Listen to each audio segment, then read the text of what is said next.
Welcome to the Festival of Storytellers.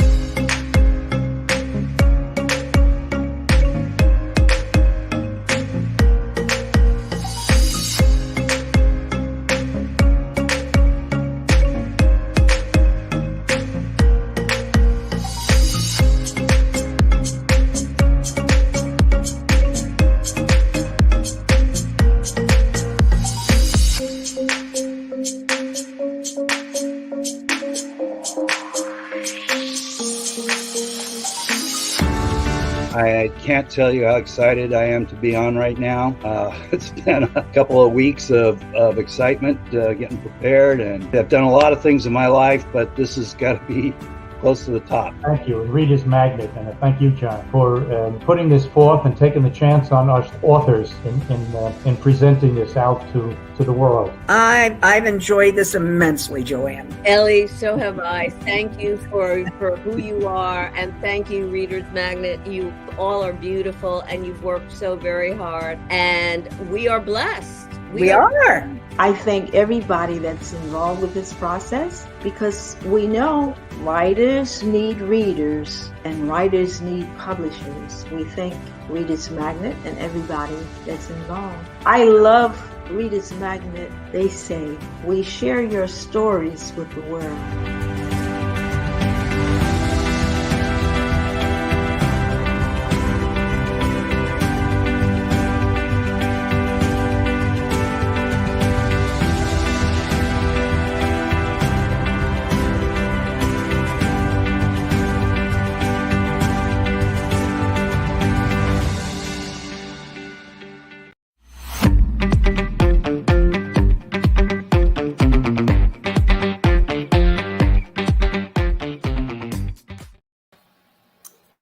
Well, hello, everybody.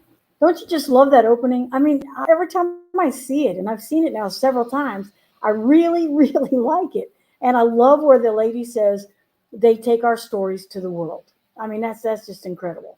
So, hello, everybody. My name is Bobbie McLaren, and I am an author. Actually, I'm more than an author, but right now we're going to talk about being an author. I am the author of The Sounds at River's Edge. Got to remember which way I go here. And it's got a picture of the water and everything. And these are true stories of growing up in South Florida on the Intracoastal Waterway. They're stories that range from me being about 4.5 years old to about 8. And my sister, my only sibling, who is 4 years older than me, would make her 8 to 12. So anyways, I had a thrill writing the book. It was fun because every chapter is a different story. It's a complete story. And so you don't have to, how, like being an avid reader, and I love like sci-fi fantasy. I love mysteries. I'm not real big into the romance and historical romance and stuff like that, but I love stuff that can really catch you in the beginning and then kind of hold you through until you feel like you just don't want to lay the book down and you just want to keep on going. But my book isn't like that. I'm not saying it's not that interesting, because I think it's killer. I think you really need to read it. In fact, before this thing is over, you should be going to my booth or to Amazon.com, and you should be purchasing this book just because I think you should. Yeah, that's a good reason. And I really think you'll have fun with it. But the book itself was, like I said, every chapter is a different story. And it starts off with a little kid that is inspired by cartoons to do just crazy stuff. And it ends up with one of my what I would call a safe place, actually playing in the water at the edge of the Intracoastal and pretending to be the great navigator, captain of my own ship. Of course, I did that for years and years and years. Even before I learned how to swim, I used to go out and sit on those logs and pretend that was my sailing ship. But one of the things that I want to talk to you about tonight, and in some of the other broadcasts that I've done, I've tried to be an encouragement to let you know that, once again, if you're a writer, write. If you're a singer, then you need to find a platform to sing. Even if it's in your local church, if you can sing in some of your local diners and stuff. If you sing, I sing in the shower. I sing all the time. In fact, I've actually been asked before to not sing so much, but it's like if you've got music in you, it has to come out. If you've got a story, you need to share it with someone. One of the things that I think kept me from writing and sharing it with people was because I've written poetry and I've written short stories basically all my life. I used to make up all kinds of stories and put them down on paper. Some of them, I have no idea where they are. I mean, they've been lost into the abyss. But, one of the reasons I didn't think about writing a book was because in my mind, I thought, who would want to read what I write? Well, you know what? If you feel that way, you're not alone.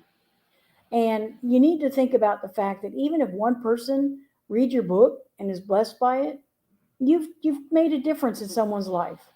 If what you have is fun for someone else, you've touched them in a way that you wouldn't have been able to otherwise. With my book, I mean, this broadcast, from what I understand, the Festival of Storytellers is basically broadcast worldwide. It can be found on these broadcasts like I'm doing now. You can find them. Eventually, they'll all be on my Facebook page. They'll also be on my Facebook page called Life Stories. They will be YouTube. You can find me on YouTube, and even the other authors and stuff. You can find them there. But right now, you can find us at the Festival of Storytellers, and you can go to our booths. You can purchase books there. But what I'm saying to you is this is going around the world. There could be people right now that could be in, well, let's say, I don't know, in Panama, which is still a part of America. It's Central America, but they could be in Panama and they could be going, whoa, man, I need that book. So that's somebody that I would never see. Or what if they were in Russia or China or Australia? You don't know. I don't know where you're being listed from. I don't know where all my listeners are. But, well, thank you, Fairgore. That River's Edge, they said, seems to bring me back to the old golden days. It takes me back there. Simpler times. But what I'm saying is, you as a writer or a singer or an artist, or sometimes, we kind of pass by those wonderful gifts of helps. We have people that they may not be in the limelight. If you are a part of any organization, now it could be a church, it could be a civic organization, it could be any kind of a organization that you're a part of. You'll find people that will never be in the limelight, but they are some of the biggest workers and the hardest workers. And those things are important. So don't ever say, oh, well, all I do is, I just help out here and there, because you have no idea how important that part is. Sometimes finding someone to help is the hardest thing to do. So now back to my story. In The Sounds of River's Edge, I've written stories, they're little short stories about true events that happened between me and my sister and my dad. My mom's in there, not as often, but she is in there. And I'm actually currently working on more sounds at River's Edge. I have 2 other books that I'm working on. And I finally have gotten my get up and go under me about painting again. I quit painting after my art teacher died. I think I was just kind of heartbroken and I needed time to grieve. So I quit painting. But now I'm back to painting again. I could bring up some of my paintings and show you on my phone, which actually I might actually do. Let's see what we got here. All right. Let me pull up a picture here. Oh, yeah. You may go, oh, man, that's not all that great.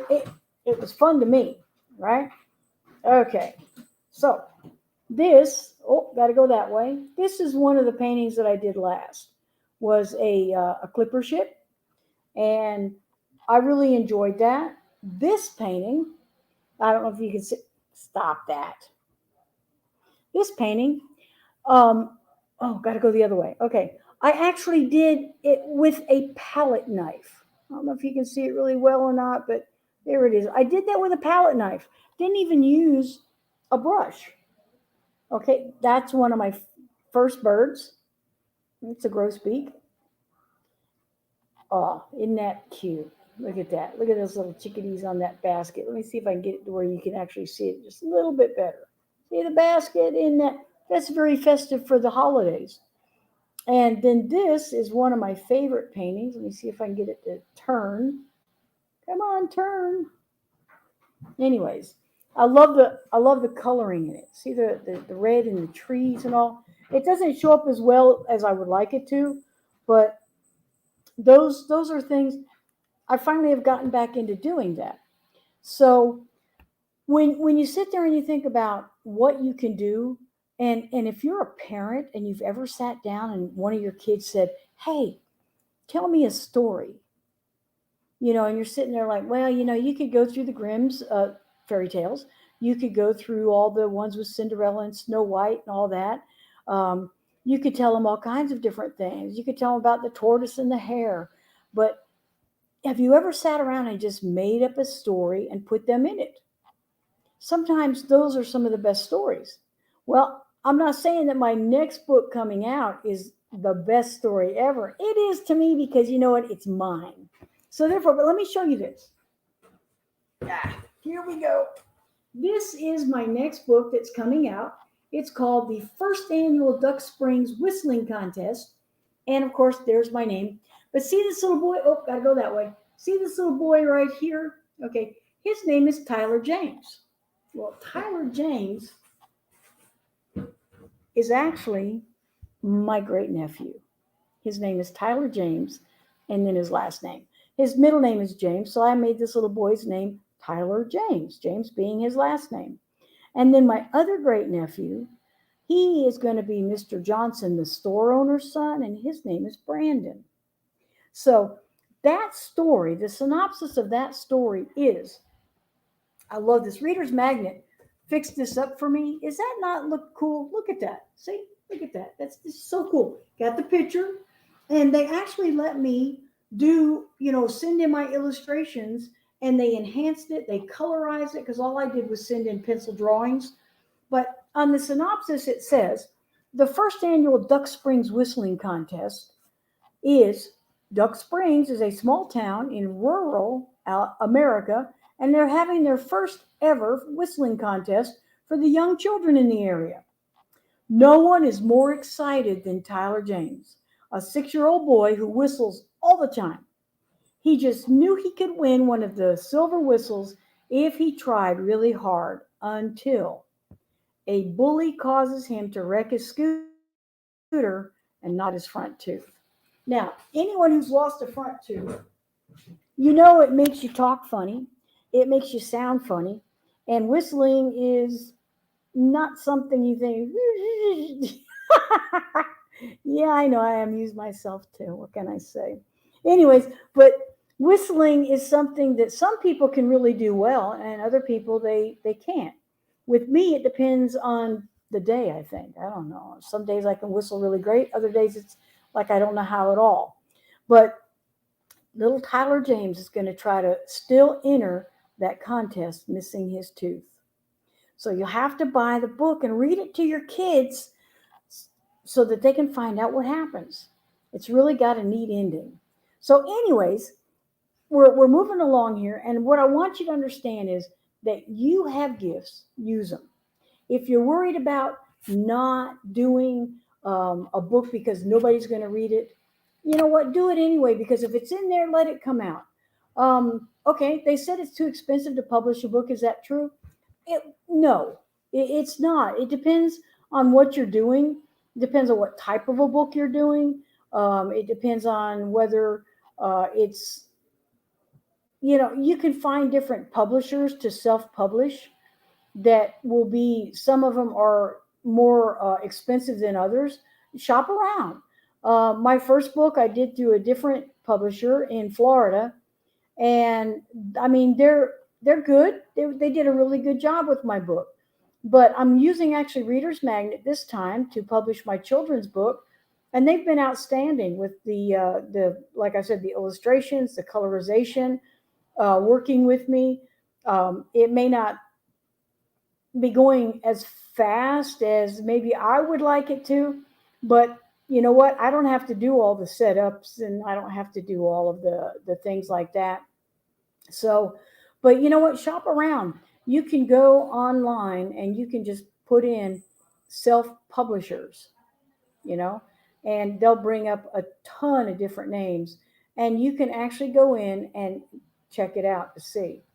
Um, Sometime a lot of them will have even payment plans. I think Reader's Magnet, if I remember correct, I was able to um, do the payment plan. And not just that, with Reader's Magnet, I also have, they have a marketing team. So see, with my first book, they didn't even encourage marketing. I would have had to do it by myself, or I would have had to pay a ton of money to that company to even get some stuff that would be in, you know, to go on with that. Reader's Magnet, they allow, you know, they have these different things that you can do.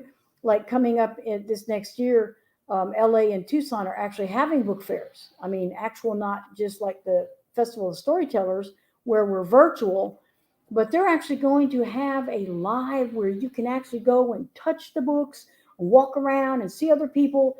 And so, see, this actually, the Festival of Storytellers came about because at that time with the COVID-19, they weren't having any kind of book fairs.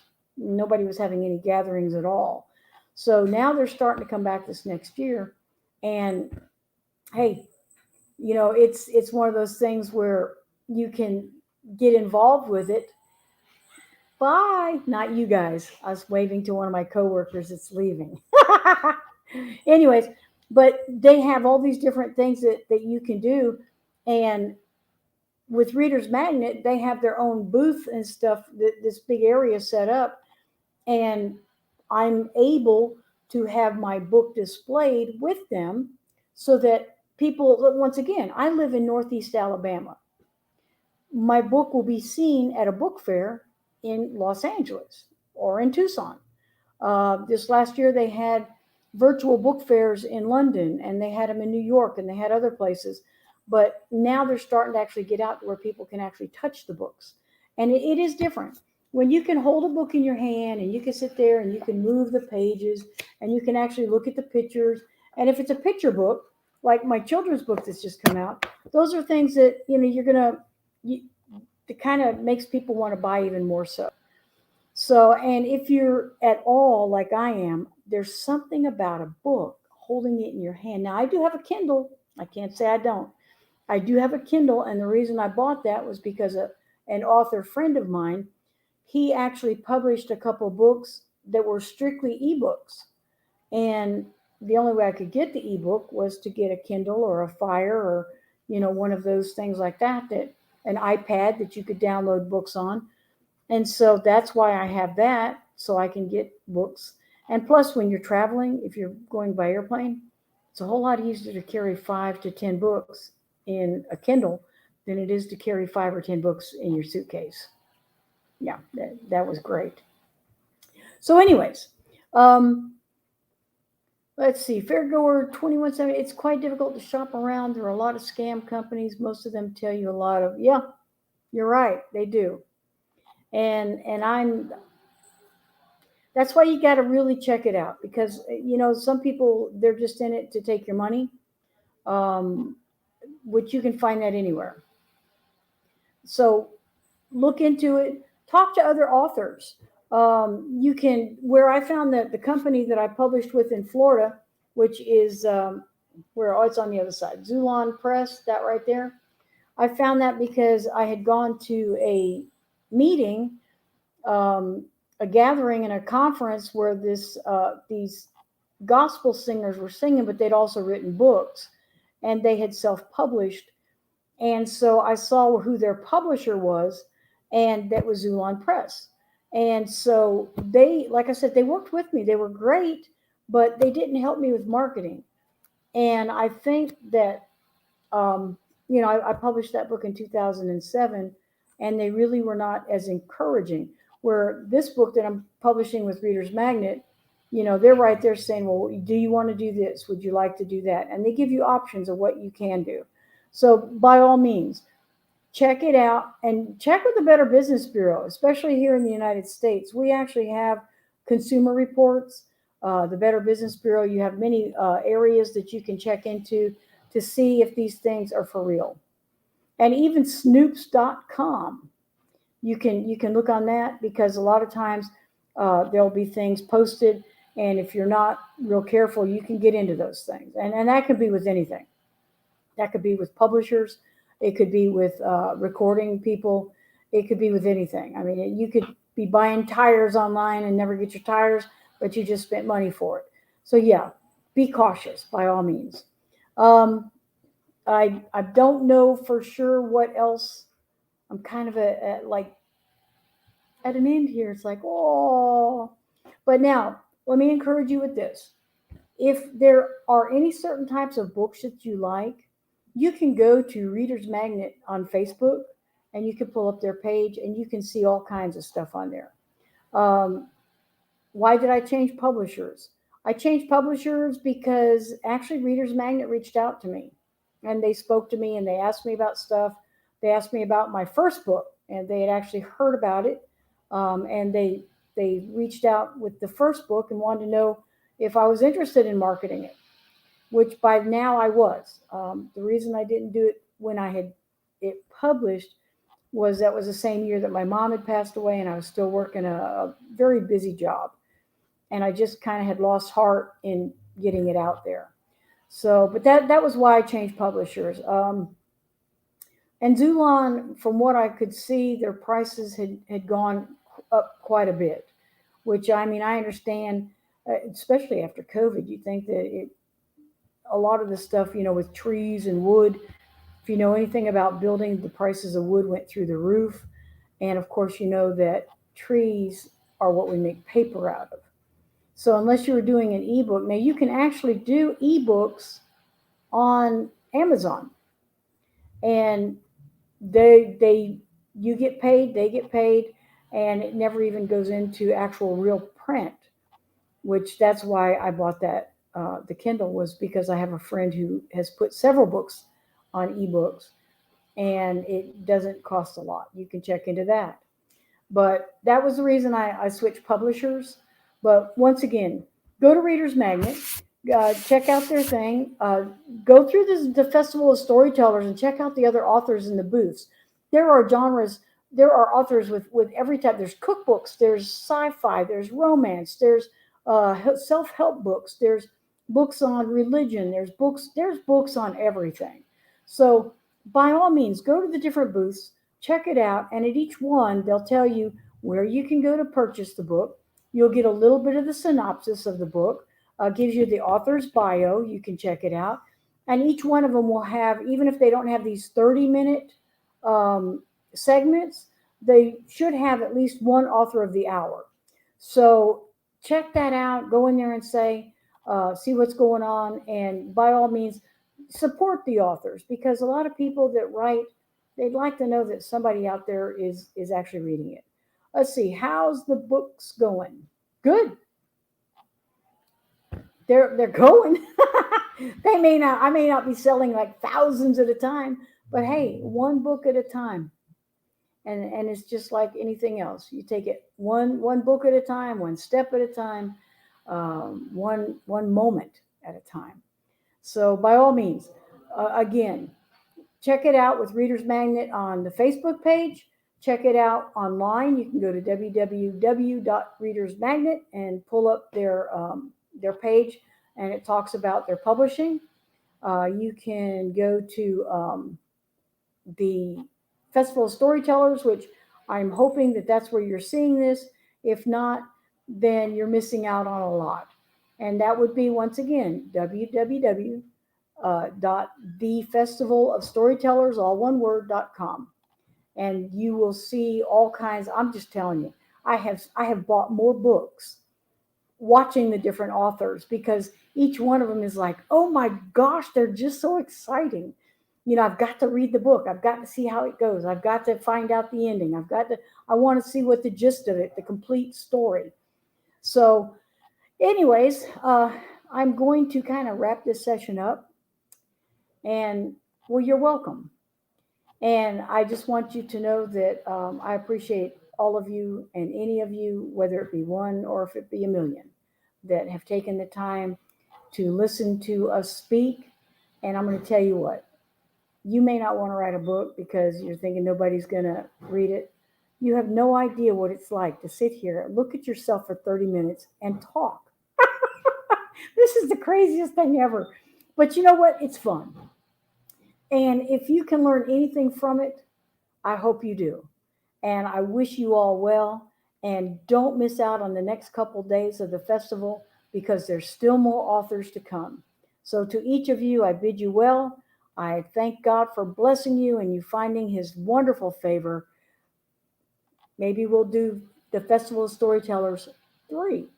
We'll see. God bless you all. Thank you.